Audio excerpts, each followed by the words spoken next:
Tonight we're driving the 2020 Nissan Altima. This car that I'm in here is a Platinum, top-of-the-line version with the variable compression turbo. It is front-wheel drive only for the turbocharged engine. The Altima is also offered in all-wheel drive.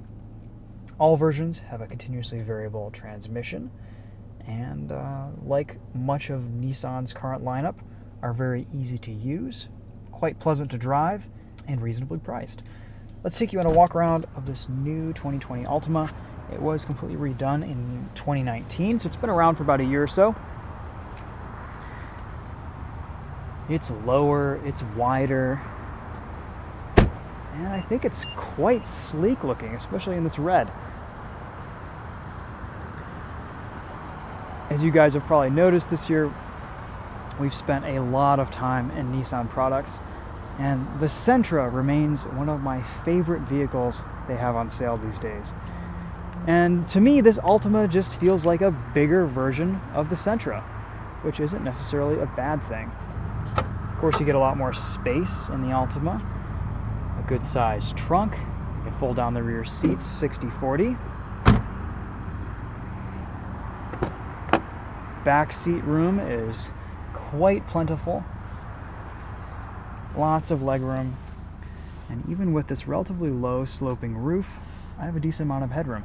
I do like that when I sit in the back of this Altima, I feel like I'm a little bit higher up, that I can almost see over the driver's seats. And as a result, I feel a lot less claustrophobic, and that I'm kind of in, I don't know, it's almost like I'm in theater seating back here. It's actually a much more enjoyable backseat experience than I would have thought.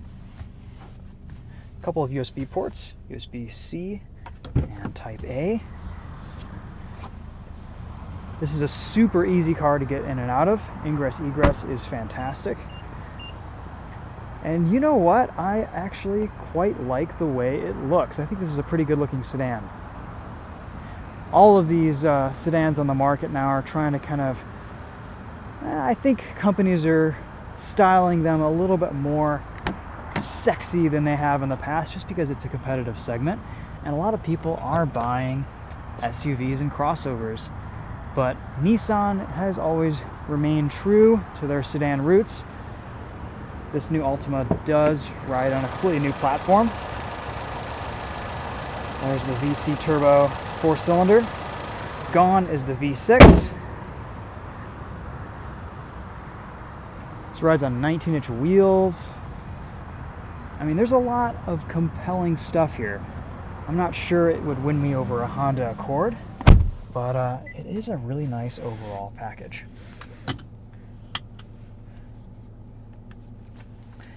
So we get kind of all the classic modern amenities. You have Apple CarPlay. You get a pretty decent infotainment that I think is actually quite nicely integrated. It's very easy to switch between different modes, your menus. You can see even a camera view, which is very low res, but that's okay. It works, shows you what you need to see. This is a super easy car to just get in and just know how to drive almost immediately. I spent about 10 seconds looking around the cabin, and I pretty much knew where all the buttons were already, which says a lot for Nissan's ergonomics. That's probably one of my favorite things that they're doing these days.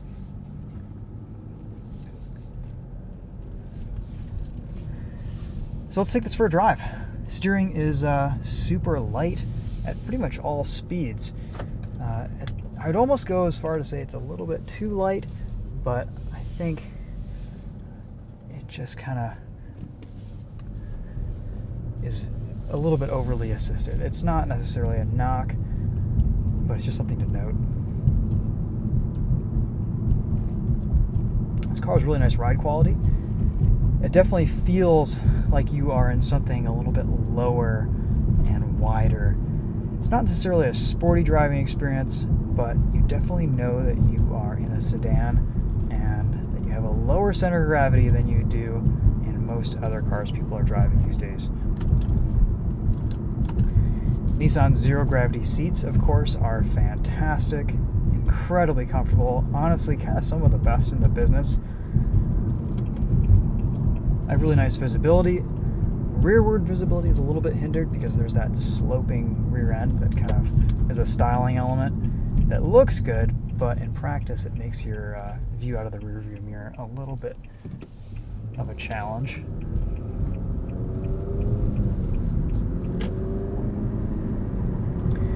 You can knock the CVT all you want, but you know, Nissan makes some of the smoothest units on the market.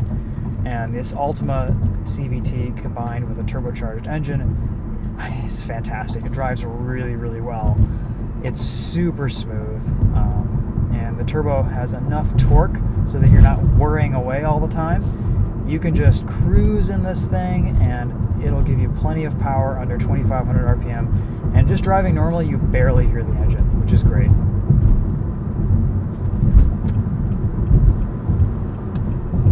There's a little bit more impact noise over potholes and bumps with these 19-inch wheels, but for the most part, it's pretty quiet driving down the road, surprisingly so. Let's see how our handling is. It's actually pretty good. Really nice levels of mechanical grip. You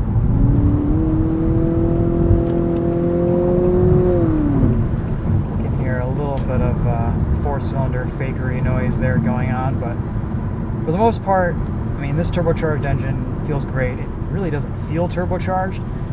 I know we've driven some Subarus recently, turbo four-cylinders that are mated to CVTs, and they have this weird rubber band effect, and the tuning here is actually really, really good. This almost feels naturally aspirated. If I didn't have a boost gauge in front of me telling me what's going on, I wouldn't really be the wiser. So you can hear on the highway, 80 miles an hour, super quiet. Kind of a surprise, a pleasant surprise. Brake pedal is quite nice. There is still just this lightness and effortlessness to driving this car around. I think the high points here are, these seats are fantastic. They are so comfortable. Nissan's zero gravity seat, from my understanding, basically just means there's no pressure on anywhere in your body. So you can do a road trip in these really long drives, get out, and you shouldn't have any soreness or aches or muscle tension anywhere. And speaking of long road trips, Charlie from Daily Motor is going to take one this weekend in this. And he should average over 40 miles to the gallon on the highway in this car. It is quite impressive, the gas mileage this thing gets on the highway.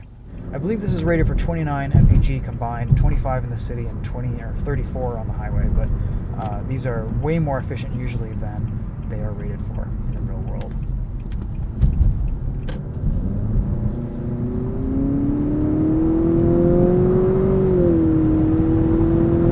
You can hear there, the CVT definitely wants to simulate some shifts. It's a very responsive transmission and engine combination. Recently we've driven the Mazda 6 Turbo.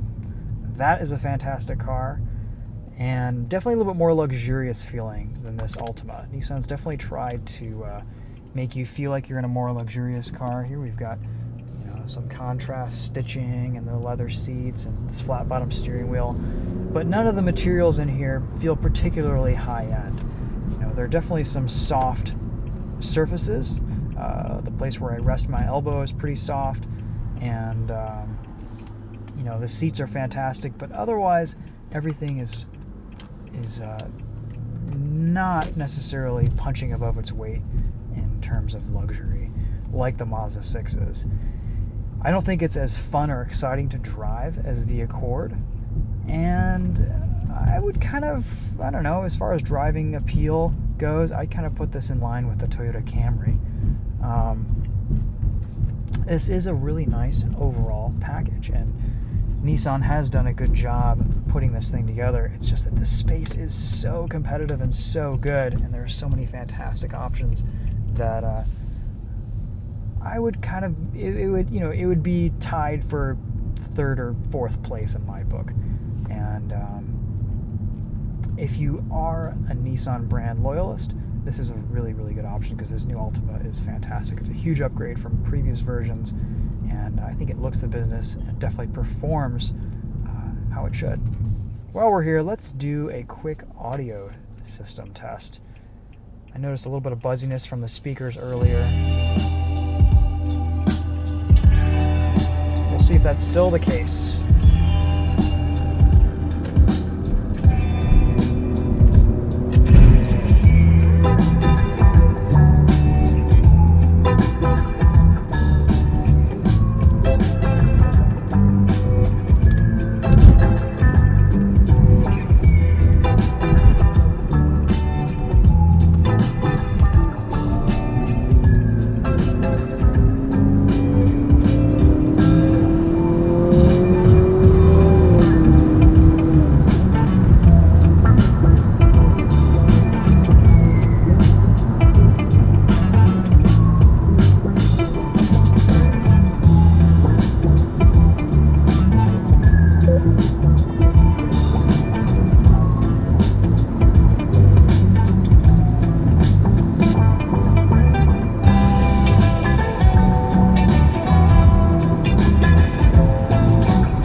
Low volumes, the sound system's actually pretty good. I think once you turn it up, you get a little bit of buzziness just from the speaker components, but otherwise, it's a decent sound system.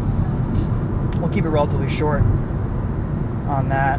But cruise control on the highway, you get steering assist. It works quite well. Nissan's whole suite of safety systems and radar guided cruise control, lane keep, all that good stuff does work very well. It's prompting me every 15 seconds or so to put my hands on the wheel too. So, you just want to kind of keep that in mind. But that is a system that you can go in the menus, configure, turn on, turn off, various elements. So there's a lot of customizability here. You can quickly enable or disable the steering assist with a button, which is fantastic.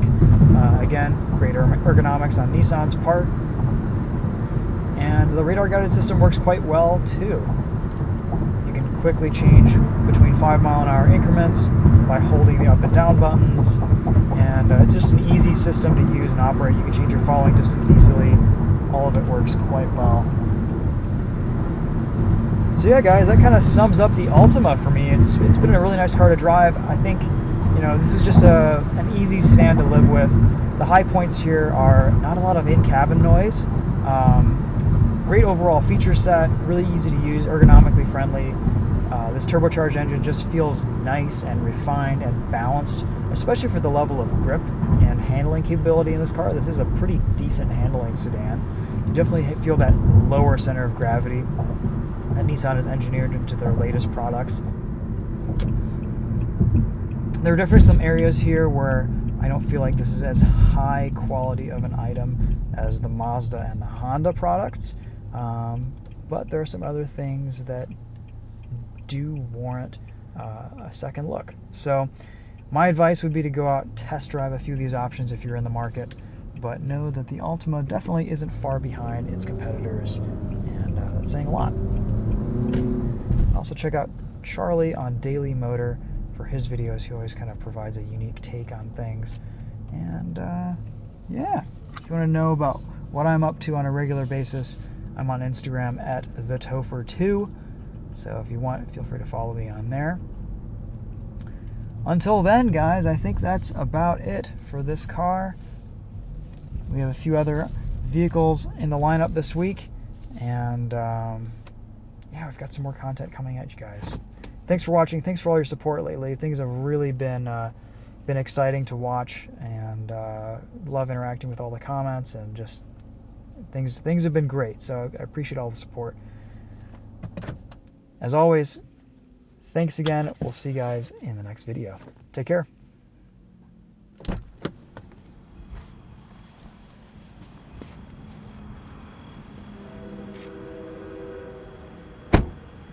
like the underbody glow. Underbody glow went from fast and furious to luxury car real quick, and it actually looks pretty good. It's not called underbody glow anymore, but they've Found way more high-end, luxurious names for it, but you know, you get the idea. Little taste of the tail lights.